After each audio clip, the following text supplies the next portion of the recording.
वृंदावन सो बन नहीं और नंदगाम सो गाम, बंसी बट सो बट नहीं और कृष्ण नाम सो नाम। हमारे वृंदावन के बारे में बहुत सारे साधु संतों, हमारे पौराणिक ग्रंथों में बहुत कुछ लिखा हुआ है, और लिखा भी क्यों ना हो, क्योंकि ये हमारे आराध्य जन जन के आराध्य भगवान श्री कृष्ण और राधा की लीला स्थली रही है। वृंदावन वो जगह है जहाँ पर जन जन के आराध्य भगवान श्री कृष्ण और राधा रानी ने अपनी बहुत सारी लीलाएं की हैं। वृंदावन का मतलब, जैसा कि आप नाम से देख रहे हैं, वृंदावन यानी वृंदा का मतलब होता है तुलसी, और वन का मतलब तुलसी जी के बहुत सारे पेड़ पौधे पाए जाएं, वन की तरह पाए जाएं, वो वृंदावन। वृंदावन के बारे में आपने बहुत कुछ सुना होगा, देखा भी होगा वृंदावन को, लेकिन आज हम आपको एक ऐसी जगह लेकर के आए हैं जहां पर निज वृंदावन है। उस जगह पर आज हम आपको लेके आए हैं, और इस जगह का नाम है वृंदा देवी मंदिर या फिर वृंदा कुंड। आइए आज आपको वृंदा जी के बारे में और इस स्थान के बारे में, यहाँ के जो पुजारी हैं, जो सेवायत हैं, उनसे पूरी जानकारी आपको दिलाते हैं। आप हमारे साथ बने रहिए। ये है भगवान श्री कृष्ण को अति प्रिय वृंदा देवी का मंदिर। इसे स्थानीय लोग वृंदा कुंड के नाम से भी जानते हैं। नंदगांव का ये खूबसूरत स्थान अपनी खूबसूरती पर तो इठलाता ही है, लोगों को और कृष्ण भक्तों को अपनी ओर बरबस खींचता भी है। यहाँ स्थित वृंदा देवी मंदिर में महारानी वृंदा जी के भव्य और दिव्य दर्शन हैं, 2 सुंदर तालाब हैं, और साथ है महारानी वृंदा का वन, यानी कि तुलसी जी के ढेर सारे पौधे। वृंदा माने तुलसी महारानी, वृंदा और तुलसी एक ही बात है, और वृंदावन वृंदा देवी के नाम से है।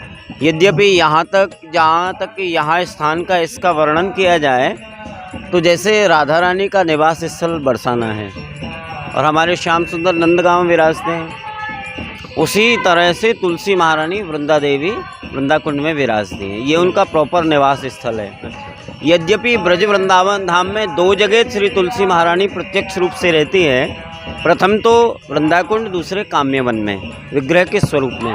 बाकी सब पूरे विश्व में तुलसी महारानी वृक्ष के रूप में हर घर में हिंदू वांग्मय में विराजती हैं। तो शास्त्रीय परिप्रेक्ष्य में यदि देखा जाए तो हमारी लाडली जी राधा रानी ब्रज की क्वीन है, रानी हैं, और हमारे श्याम सुंदर ब्रज के राजा हैं, और तुलसी महारानी ब्रज की प्रेसिडेंट है, मैनेजर है। तो यहाँ आप 2 कुंडों का दर्शन करेंगे। एक का नाम आप मेरे पार्श्वभाग में देख रहे हैं, उसका नाम वृंदा कुंड है, और इस मंदिर के पीछे जब आप जाएंगे तो देखेंगे उस कुंड का नाम गुप्त कुंड है। तो यहाँ जैसे राधा रानी की लीला 8 जगह ब्रज में सुसंपन्न होती हैं, जिसमें सभी भक्तों को ये मालूम है कि केवल निधिवन और सेवा कुंज में राधा श्याम सुंदर मिलते हैं, नहीं, यद्यपि ऐसे 7 स्थान और हैं, जिनमें सबसे पहला स्थान अनेक ग्रंथों में ऐसा वर्णन है कि राधा रानी प्रातः नंदीश्वर योग पीठ में श्री ठाकुर जी से मिलन करती हैं, क्योंकि लाडली जी बरसाना से सुबह पधारती हैं नंद भवन, और ठाकुर जी की सेवा सामग्री करके, भोग राग इत्यादि करके, और फिर कुंदलता गोपी के द्वारा अंगीकृत होकर के श्री लाडली जी ये गुप्त कुंड में आ जाती हैं। तो गुप्त कुंड में ऐसा वर्णन है कि 7 बजे से 8:24 तक श्री राधा रानी यहाँ विराजती हैं। तो वृंदा देवी उनके लिए एक बहुत सुंदर फ्लावर कुंज बनाती हैं, जिसके सेंटर में राधा कृष्ण, जो लोटस फ्लावर होता है, जिसके सेंटर में राधा कृष्ण, फिर ललिता, विशाखा, चित्रा, तुंग विद्या, सुदेवी, रंग देवी, चंपकलता, इंदुलेखा आदि 8 प्रिंसिपल गोपियाँ, फिर 8 के बाद 16, 32, 64, ऐसे करोड़ों गोपियाँ उस कुंज में विराजती हैं। तो वृंदा देवी सब गोपियों को उनका सेवा प्रदान करती हैं कि किस गोपी को किस कलर का ड्रेस चाहिए, कौन गोपी नृत्य करेगी, कौन गोपी गायन करेगी, कौन गोपी वादन करेगी, कौन लोग ब्रजवास करेंगे। तो ये सब व्यवस्था वृंदा देवी की है, क्योंकि आप ये भी कह सकते हैं कि वृंदा देवी श्री ठाकुर जी की पर्सनल सिक्योरिटी हैं, और वृंदा कुंड ब्रजलीला प्लानिंग कमीशन भी आप कह सकते हैं, ब्रज का पार्लियामेंट है। तो मैं नहीं बोल रहा ऐसा, ये ग्रंथों में वर्णन है, क्योंकि हमारी लाडली जी 8 जगह जो मिलती हैं, सबसे पहले इधर फिर इसके बाद कृष्ण चले जाते हैं गौचारण करने के लिए। तो दूसरा इनका मिलन होता है राधा कुंड श्याम कुंड में। भरना कला एक जगह है, आप तो ब्रजवासी होंगे, शायद आप जानते होंगे, भरना कला एक स्थान है। वहाँ पे श्री लाडली जी श्री ठाकुर जी के लिए सूर्य पूजा करती हैं। वहाँ आज भी चंद्रिका विराजित है श्री ठाकुर जी की। फिर 12 बजे राधा कुंड श्याम कुंड में मिलते हैं। फिर राधा गोविंद जी मंदिर, फिर निधिवन, सेवा कुंज, ऐसे जो 8 जगह हैं उनमें वृंदा देवी मिलाती हैं श्री ठाकुर जी को। तो यद्यपि आज का विषय जो है कि आज ये तैयारियां जो आप देख रहे हैं, ये मंगलमय जो दिवस है, इसके विषय पे यदि मैं कहूँ तो यद्यपि वृंदा देवी तुलसी महारानी के अनेक ग्रंथों में अनेक प्रकार का कल्प भेद में वर्णन मिलता है। जैसे पद्म पुराण में आप देखेंगे तो वृंदा देवी वृषध्वज नाम के राजा की बेटी रही थी, वृंदा नाम की कन्या। यदि आप ब्रह्मवैवर्त पुराण में देखेंगे तो केदार नाम के राजा की बेटी रही है। और अन्य एक और ग्रंथ है, उसमें यदि आप देखेंगे तो कालनेमी नाम के राजा की पुत्री रही थी वृंदा। तो ये खैर अनेक कल्प भेद के अनुसार अनेक ग्रंथों में अनेक प्रकार की लीलाएं मिलती हैं। यद्यपि राजा की बेटी होते हुए भी वृंदा कृष्ण भक्त थी पूर्व जन्म में। तो इन्होंने, नारद जी ने इनको नाम महामंत्र की दीक्षा दी थी।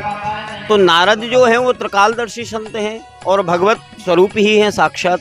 तो नारद जी महाराज, एक बार नारद जी श्री राजा के घर में पधारे तो वृंदा का हस्त कमल देखा और उनकी मस्तिष्क रेखा देख कर के बोले कि ये तो बहुत बड़ी कृष्ण प्रिया होने वाली है।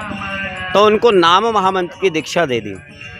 अब ये बात कन्फर्म है कि जिसको एक बार नारद जी मिल गए हों और कृष्ण न मिले हों, ऐसा आप एक भी उदाहरण नहीं दे सकते। तो नारद की शिष्या वृंदा हो गई। अब कालांतर में जब समय व्यतीत हुआ तो देवराज इंद्र कुछ अप्सराओं को लेकर के कैलाश पर्वत के ऊपर होकर के गुजर रहे थे। तो कैलाश पर भगवान शिव समाधिष्ठ थे, लेकिन आकाश मार्ग से वो अप्सराएं आपस में किलोल करती हैं, हंसी मजाक करती हैं। तो इसी प्रसंगवश उनका कोई कंगन या कोई वस्तु गिर जाती है जिससे भगवान शिव की समाधि खुल जाती है और भगवान शिव तांडव नृत्य करने लगते हैं। तो वैष्णवानाम यथा शंभु, परम वैष्णव है भगवान शिव। अब तो उनकी समाधि खुल गई तो उनको अच्छा नहीं लगा। तो ग्रंथ में लिखा है कि भगवान शिव तांडव नृत्य करने लगे, जो प्रलयंकारी नृत्य है। तो सभी देवता तो घबरा गए, भगवान की शरण में पहुँचे कि प्रभु ये तो गड़बड़ हो गया, सब प्रॉब्लम हो गई। तो भगवान ने कहा, देवगणों आपने अपराध किया है वैष्णव का, चलो मैं देखता हूँ। तो भगवान स्वयं पधारे और भगवान शिव को शांत किया। लेकिन तीसरा जो नृत्य प्रभाव था उसका समुद्र में उन्होंने प्रभाव डाला, जिसके फलस्वरूप एक असुर का जन्म हुआ जो जलंधर नाम से प्रसिद्ध हुआ था पूर्व जन्म में। मैं बता रहा हूँ आपसे, वृंदा से तुलसी कैसे हुई। अभी तो कृष्ण प्रिया है ना, ये जलंधर की पत्नी वृंदा नहीं है, ये सालिग्राम पत्नी वृंदा है, तुलसी महारानी है। तो वृंदा नाम की कन्या जो है उसका विवाह सतयुग में जलंधर नाम के असुर के साथ हो गया था। अब ये जो असुर है इसका प्रभाव बढ़ा 2 पावर की वजह से। एक तो वृंदा सती है और दूसरी कृष्ण प्रिया है। इन दोनों पावर की वजह से भगवान की जो देवगण हैं वो भी जलंधर का कुछ नहीं बिगाड़ पाए। तो बड़ी समस्या हो गई कि कैसे राक्षस को विनष्ट किया जाए। यदा देवेषु वेदेषु गोसु विप्रेषु साधुषु धर्मे महिम च विद्वेषु सवै आशु विनश्यति। तो गौ ब्राह्मण का अपराध किया उसने, तो सब देवताओं ने भगवान की शरण ली। तो भगवान ने कहा, आप जाइए जलंधर से युद्ध करिए। यद्यपि ऐसा लिखा है ग्रंथ में कि शिव के द्वारा जिस जलंधर की उत्पत्ति हुई उसको सिर्फ का त्रिशूल भी नहीं काट पाया था। किसके पावर से? वृंदा के पावर से, सतत्व के कारण। तो भगवान विष्णु ने योजना बनाई और देवताओं को युद्ध करने के लिए भेज दिया। शिव भी उस युद्ध में प्रतिष्ठित हैं, राजमान हैं। तो इधर जलंधर बनकर के वृंदा के पास में भगवान विष्णु पधारे। अब वृंदा सती है, अपने पति को आया देखा, उठ करके खड़ी हो गई। उनका जो ध्यान था वो छूट गया। दूसरा जो पावर था सतीत्व का, भगवान ने उनके साथ में स्पर्श किया। लौकिक स्पर्श नहीं है, तो स्पर्श हो गया। तो वृंदा के दोनों पावर जब समाप्त हुए तो भगवान शिव ने त्रिशूल से जलंधर के शीश को काट दिया। उड़ता हुआ शीश वृंदा के पास आया। वृंदा 2 जलंधर देख के डर गई। शीश से पूछा, आपका परिचय? बोले, मैं तो आपका पति जलंधर हूँ और विष्णु रूपी जलंधर जो खड़े हैं उनसे पूछा गया तो भगवान कुछ नहीं बोल पाया, असमर्थता जताई। वृंदा को बड़ा क्रोध हुआ और उनके पूरे शरीर में मानो अग्नि दौड़ गई हो आंखें लाल हो गई, कंठ अवरुद्ध हो गया, रोमांच हो गया एकदम से, और अश्रु प्रवाह करते हुए वृंदा बोलती है, आप जो भी हैं आपने मेरे साथ छल किया है, क्योंकि आपका ये कठोर हृदय, इतना पाषाण हृदय, मैं आपको शापित करती हूँ, आप पत्थर हो जाइए। भगवान मुस्कुराने लगे। वृंदा को पुनः क्रोध हो गया कि आप फिर भी हंस रहे हैं। बोले मैं आपको शाप देती हूँ, आपके शरीर में कीड़े पड़ जाएं। लेकिन वृंदा जैसे ही शाप देने के लिए, तीसरा शाप देने के लिए उद्यत हुई, सो लक्ष्मी प्रकट होकर के वृंदा को शापित करती है कि वृंदा तू मेरे पति को गाली दे रही है, तू उनको शापित कर रही है, मैं तुझे शाप देती हूँ, तू जड़ हो जा, वृक्ष बन जा। जब ये सापा सापी हुई, थोड़ा वातावरण शांत हुआ, तो भगवान कह रहे हैं कि वृंदा मुझे बहुत प्रिय हो आप, क्योंकि अपने स्वरूप में प्रभु प्रतिष्ठित हो गए। तो भगवान बोल रहे हैं वृंदा तुम आप हमसे कुछ मांग लीजिए। लेकिन शुद्ध भक्त भगवान से कुछ भौतिकता की आकांक्षा नहीं रखता। भगवान से वृंदा कहती है कि जैसे ब्रज गोपियां भगवान को प्रार्थना कर रही हैं गोपी गीत में कि सुरत नाथ ते अशुल्क दासी का, कि ठाकुर जी हम आपकी बिना मूल की दासी हो जाएं, आपसे कभी कुछ मांगने का हमारा मन ना हो, ऐसी कृपा कर दो। और यदि आप हमारे ऊपर कृपा है, यदि आप हमारे ऊपर प्रसन्न हैं, तो हमें यही आशीर्वाद दे दो प्रभु कि आपका अनुगत्य हमें मिल जाए, आपकी सहचरी हम बन जाएं। भगवान प्रसन्न हो गए। वृंदा तुमसे बहुत प्रसन्न हूँ मैं तुम्हें आशीर्वाद देता हूँ। तुमने जो मुझे शाप दिया है ना, ये मेरे ही कारण हुआ, मैंने ही इसका कर्ता मैं ही हूँ, ये मेरी लीला का विस्तार करेगा। कैसे प्रभु, मेरे से बहुत बड़ा अपराध हो गया, यह अक्षम्य अपराध मैंने अपने प्रभु के साथ में कर दिया। भगवान से वृंदा प्रार्थना करती है कि ठाकुर जी आपकी सहचरी हम हो जाएं। ठाकुर जी बोले वृंदा तुम तो मुझे बहुत प्रिय हो, ये जो शाप दिया है ना, ये भी लोगों का कल्याण करने के लिए हुआ है। अभी आप ऐसा करो, अपने पति के साथ में आप सती हो जाइए। तो वृंदा जलंधर के साथ में सती हुई और उनका पुनर्जो जन्म हुआ वो गंडकी नदी रूप में प्रतिष्ठित हुई। भगवान ने उनको आशीर्वाद दिया, उसी गंडकी नदी में मैं शालिग्राम के रूप में रहूँगा। और उसको तुलसी महाराज वो कीड़े के द्वारा काटा हुआ, वहाँ शालिग्राम आप देखते होंगे, आपने सुना होगा कि गंडकी नदी से जो प्रादुर्भूत शालिग्राम हैं उनमें कीड़े लगे हुए होते हैं, उन्हीं के द्वारा उनमें नासिका इत्यादि ऐसे बने हुए होते हैं। तो दोनों शाप वहाँ पूर्ण हुए। लेकिन लक्ष्मी ने जो शाप दिया भगवान को, उसके फलस्वरूप लक्ष्मी ने जो शाप वृंदा को दिया, उसके फलस्वरूप वृंदा एक वृक्ष बनी, क्योंकि जो भस्मी है उसी भस्मी में से वृक्ष बनी और वही तुलसी के नाम से विख्यात हुई। भगवान कह रहे हैं वृंदा तुम वृक्ष बनोगी, लेकिन जब तक तुम मेरे सामने नहीं आएंगी ना, मैं भोग भी स्वीकार नहीं करूँगा।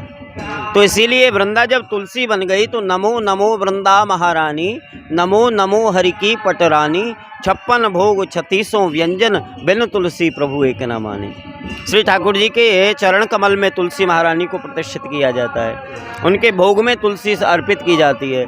हम कंठ में भी तुलसी महारानी विराजमान रखते हैं, जाप भी भगवान तुलसी के माध्यम से ग्रहण करते हैं। मेरे गौड़ीय वैष्णव आप तिलक देख रहे हैं, ये भगवान का ये चरण कमल है, इन चरणों के नीचे तुलसी महारानी का पत्र है। तो क्यों इतना जरूरी है हमारे जीवन में तुलसी? क्योंकि जैसे किसी वरिष्ठ अधिकारी से मिलने के लिए उसके पीए से मिलना पड़ता है, ऐसे वृंदाय तुलसी देव्यायो प्रियाय केशवस्य च, कृष्ण भक्ति प्रद देवी सत्यवती नमो नमः। श्री लाडली जी सरकार और श्री ठाकुर जी के चरण कमल का आश्रय लेने के लिए हमें वृंदा देवी को प्रेयर करना पड़ेगा, ऐसी विधा है।